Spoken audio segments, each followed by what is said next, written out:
Did you know that in medieval times, people measured time differently? Instead of hours and minutes, they used a unit called a moment.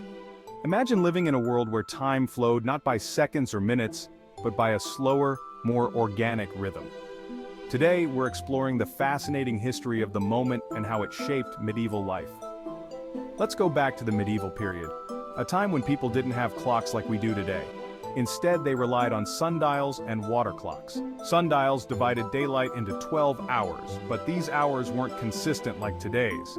They were longer in summer and shorter in winter.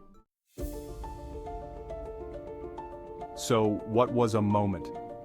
In medieval Europe, a moment was actually a measurable unit of time, lasting about 90 seconds. Imagine marking your day with 90-second intervals instead of the 60-second seconds we use today. In an era where daily life depended heavily on natural rhythms, the moment provided a way to measure shorter durations without needing precise technology. Moments allowed people to break down the day into manageable chunks, even without mechanical clocks.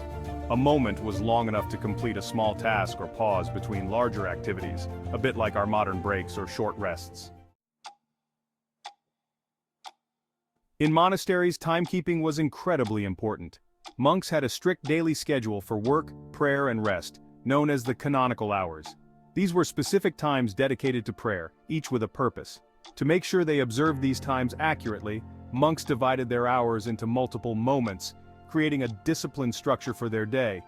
Imagine the early morning hours in a monastery, where monks wake up for their first prayer.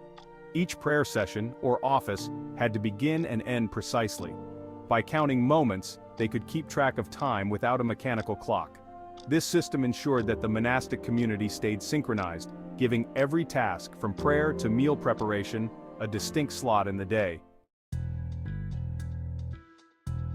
Today, historians and scientists are fascinated by the moment because it offers insight into how medieval people viewed time. The medieval mindset was all about aligning with the natural world and living within its rhythms.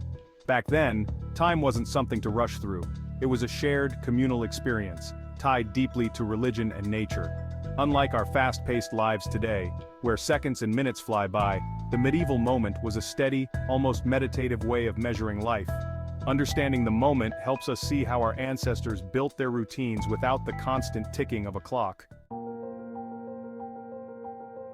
As the centuries passed, technology began to change how people thought about time. Around the 14th century, mechanical clocks were invented, allowing for more precise measurements. These early clocks divided the day into hours, and soon, minutes and seconds followed. The need for the moment faded as people shifted to more accurate timekeeping. Mechanical clocks spread across Europe, changing how people worked, lived, and communicated. Cities and towns installed public clocks, making time a visible, shared experience. As the moment became obsolete, people's relationship with time became more exacting, allowing for more organized trade, meetings, and even punctuality. Even though the moment is no longer used to measure time, it remains in our language today. Think about it. When you say, "Give me a moment," you're tapping into a piece of medieval history. It's a small reminder of a simpler time, when days weren't so divided and rushed. Moments, though no longer formal units, have symbolic meaning. They represent brief pauses, reflections, or opportunities to connect with others, things we might need now more than ever in our fast-paced world. So, next time you ask for a moment, remember you're honoring a unique part of history. It's a piece of medieval life that reminds us that time isn't just about counting minutes and seconds. It's about finding meaning in every small segment. By understanding the concept of the moment, we're reminded of a world where life was measured by the sun, community, and a slower, intentional rhythm. In a way, it's an invitation to reconnect with the past and perhaps bring a little bit of that mindfulness into our own busy lives.